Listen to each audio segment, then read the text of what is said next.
इन्होंने कहा कोरे कागज से थी ये मेरी ज़िंदगी और एक तो माए और रंग भरने लगे। दरअसल ये भाभी के बारे में बात कर रहे थे। पहले इनके शरीर पे कोई रंग के निशान नहीं होते थे, अब इनके शरीर पे रोज़ 2-4 बेलन पड़ते हैं और नीले नीले निशान पड़ते हैं। ये उन्हीं निशानों की बात कर रहे थे। एक बार ज़ोरदार तालियां इस शानदार काव्य पाठ के लिए बजाइए। अगले क्रम में हमारे पास ओज के सशक्त हस्ताक्षर भाई अभिराम सिंह जी हैं। भाई अभिराम उस आयु वय में हैं जिस आयु वय में उन्हें प्रेम करना चाहिए, जिन्हें रोज की बात करनी चाहिए, वो ओज की बात कर रहे हैं। मेरे साथ आओ यार, वहाँ खड़े का हो जाते हो। जब मैं बोल रहा हूँ इसका मतलब ये है तुम्हारे मंच तक आने का इंतज़ार कर रहा हूँ। ये एक लड़का है, इसको मैं दुबई ले जाना चाहता था अपने साथ कवि सम्मेलन में, इसे एयरपोर्ट पर रोक लिया गया। बोला विस्फोटक सामग्रियों को हम लोग अलाउ नहीं करते। एक बार तालियां बजाइए और अभिराम सिंह को। सर्वप्रथम माँ शारदे को नमन करता हूँ, सम्मानित मंच को प्रणाम करता हूँ। हाँ, वेरी गुड। आप सभी की गौरवमयी उपस्थिति को प्रणाम करता हूँ। बहुत मैं सबसे पहले महाकाल के 2 छंदों से शुरुआत करूंगा। हाँ, बहुत बहुत बहुत के भाल पर है जिनके चंद्रमा सुशोभित और शीश पर पवित्र देव नदी गंग है। भाल पर है जिनके चंद्रमा सुशोभित और शीश पर पवित्र देव नदी गंग है। बैल की सवारी शीश जटा जूट धारी और जिनके वक्ष पर पड़ा हुआ भुजंग है।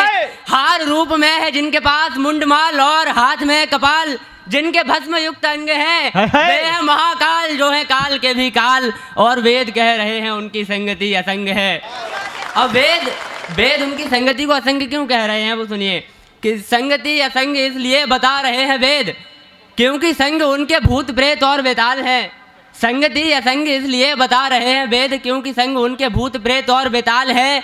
नेत्र 3 गुण प्रवीण और नित नवीन है जो वे ही है कामार क्योंकि काम के वे काल हैं। कंठ में है इनके कालकूट विष इसीलिए तो नाम इनके नीलकंठ और कंठ व्याल है। अर्ध अंग में है जिनके माँ भवानी जी सुशोभित, वे ही अर्धनारीश्वर हमारे महाकाल है।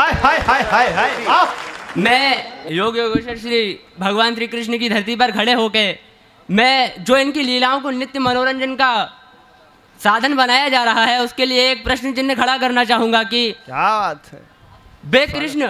वे कृष्ण जिन्होंने भक्तों की रक्षा के हित अवतार लिया, वे कृष्ण जिन्होंने भक्तों की रक्षा के हित अवतार लिया। बचपन में पूरा गोवर्धन नन्ही उंगली पर धार लिया। वे कृष्ण जिन्होंने नाग कालिया को लड़कर झकझोर दिया। गिरधारी बनकर तने रहे, अभिमान इंद्र का तोड़ दिया। वे कृष्ण जिन्होंने धर्म हेतु मामा तक का संहार किया। वे कृष्ण जिन्होंने धर्म हेतु मामा तक का संहार किया और भरी सभा में वे कृष्ण जिन्होंने धर्म हेतु मामा तक का संहार किया। ना जाने कितने भक्तों को इस भवसागर से पार किया। वे कृष्ण जिन्होंने अर्जुन को गीता का ज्ञान सिखाया है। वे कृष्ण जिन्होंने अर्जुन को गीता का ज्ञान सिखाया है और भरी सभा में बिलख रही द्रौपदी का चीर बढ़ाया है। तुम उन्हीं कृष्ण योगेश्वर पर झूठे आरोप लगाते हो, उनकी झांकी को गली गली चौराहों पर नचवाते हो। क्या यही हमारी संस्कृति है? क्या यही हमारी संस्कृति है? क्या यही पुरातन है अपना? क्या यही कृष्ण की दिव्य धरा? क्या यही सनातन है अपना? जिससे सुर नर मुनि नाग तलक संपूर्ण त्रिलोकी हारी है, उस जगत नियंता के आगे कितनी औकात हमारी है। अगर आप उनको सिंहासन पर विराजमान करके स्वयं उनके आगे नृत्य करते हैं समझ में आता है, लेकिन आप लोग कुर्सियों पे बैठे हैं, वो आपके सामने नाचते हैं, ये हम संस्कृति नहीं कहते। मैं चाहता हूँ कि सब पर दयालु हों गिरधारी, सब पर दयालु हों गिरधारी, मर्यादित पुनः पुरातन हो। मैं यही चाहता हूँ जग में सबसे सर्वोच्च सनातन हो। कैसे इन सांसों के चलते अपने पथ से डिग जाएं हम, जब तक इस तन में रक्त बहे कैसे पीछे हट जाएं हम।